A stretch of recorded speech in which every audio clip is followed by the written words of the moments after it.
They branded her as a thief long before anyone bothered to ask who she really was. In a dusty western town where rumors traveled faster than the wind, a young woman named Alara stood trembling in the middle of the street with a torn dress, bruised wrists, and eyes swollen from crying. People shouted at her from every direction. Thief! Liar! Criminal! She kept saying she didn't take anything, but no one listened. In a town that had become cruel from drought, hunger, and fear, they needed someone to blame. And she was alone, poor, and new, an easy target. When the sheriff dragged her toward the jail, she didn't resist. There was no point.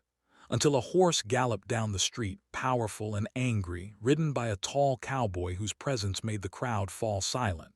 His name was Colt Maddox, a man known across counties, quiet, intimidating, and fiercely just. He rarely spoke, but when he did, people listened. "What's going on?" Colt asked, his voice low. "Caught her stealing from your ranch," the sheriff said. "She's been creeping around your property, stole jewelry from your house." Colt looked at the woman. She couldn't even lift her head. "My house," he repeated.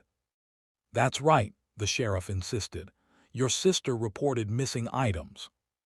Colt didn't show emotion, but inside, something didn't fit.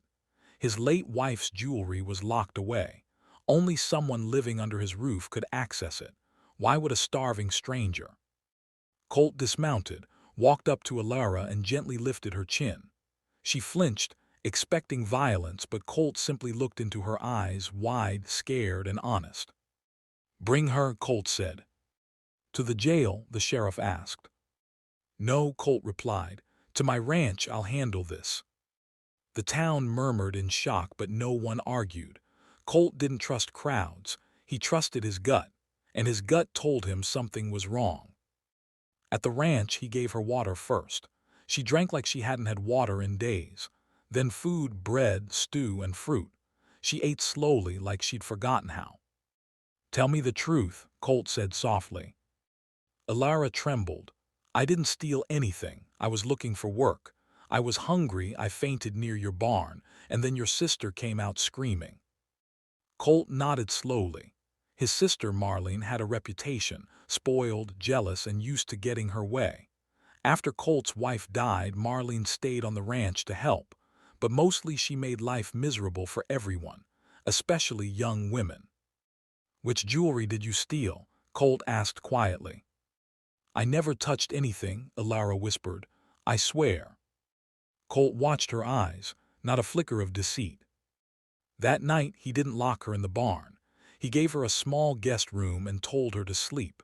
She cried quietly until exhaustion took her. The next morning, Colt began investigating. He searched the house, nothing missing. Then he went to confront Marlene.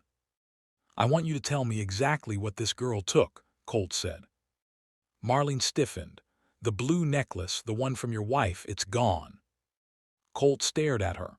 "Funny," he said evenly, "because I just found it in your dresser drawer." Marlene froze, her face drained of color. I forgot." "No," Colt said, "you planted it." She started shaking. "Colt, I can explain." "No need," he said. "I already know why. You were jealous, afraid I'd bring someone else to the ranch, afraid you'd lose control." Marlene's eyes filled with angry tears, but she didn't deny it.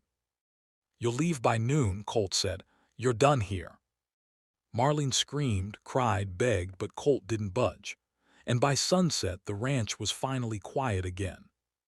But the storm wasn't over. When Colt returned to check on Alara, he found her standing near the barn, frightened, ready to run. "You're free," Colt said. "You can go wherever you want. The truth is clear now." Alara's lips trembled. "Everyone in town saw me as a thief.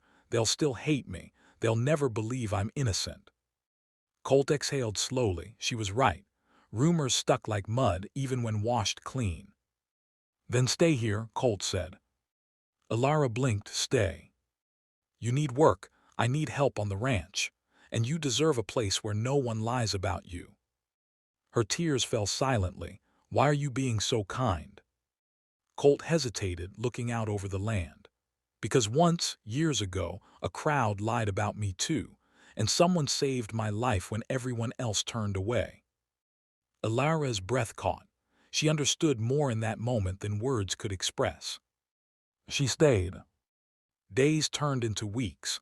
Ilara worked hard, cleaning, cooking, helping with horses, mending fences. She was gentle, patient, and stronger than she looked. The ranch began to feel alive again. Colt began to smile again. And the loneliness between them slowly, quietly, began to shift into something warmer. But trouble wasn't done. One night Colt returned late from town, tense and silent. Ilara hurried to him. "Colt, what's wrong?" "I found the real thief," he said softly. Ilara's heart dropped. "Who?" Colt looked at her with sorrow. Marlene wasn't working alone.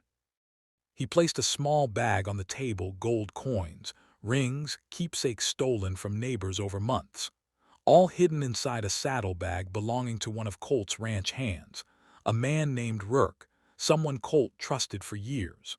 Rourke had been stealing and blaming it on drifters, strangers, and finally Ilara. "He ran when I confronted him," Colt said, "but I'll find him." Ilara stepped forward. "You believed me before you knew the truth. Thank you." Colt's voice softened. "I saw who you are. Anyone looking properly would." Ilara's cheeks warmed. Rourke returned weeks later, drunk, furious, armed.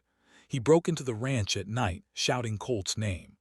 Ilara heard the glass break and rushed outside. Colt was already there, confronting him. "You ruined everything," Rourke shouted. "She ruined everything." He aimed his gun at Ilara. Colt moved faster than thought. He stepped between her and the barrel, shielding her with his own body.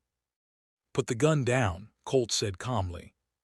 "You chose her," Rourke roared, "a nobody." "She's worth more than you ever were," Colt replied. Those words pushed Rourke over the edge. He fired. But Colt had already swung his arm, knocking the gun up.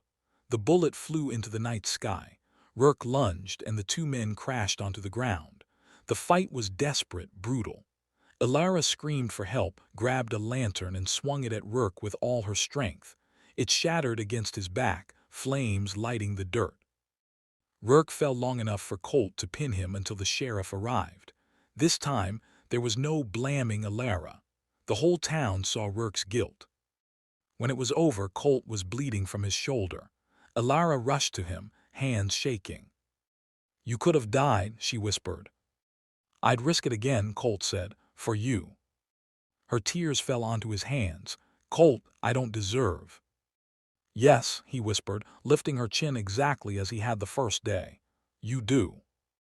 From that day on, Ilara wasn't a thief. She wasn't a stranger. She wasn't a target. She was the woman Colt Maddox protected, trusted, and began to love more every passing day. And the town that once branded her learned a lesson they wouldn't forget. Sometimes the thief isn't the starving girl with nothing. Sometimes the thief is the one hiding in your own house. And sometimes the person everyone condemns is the only one truly innocent.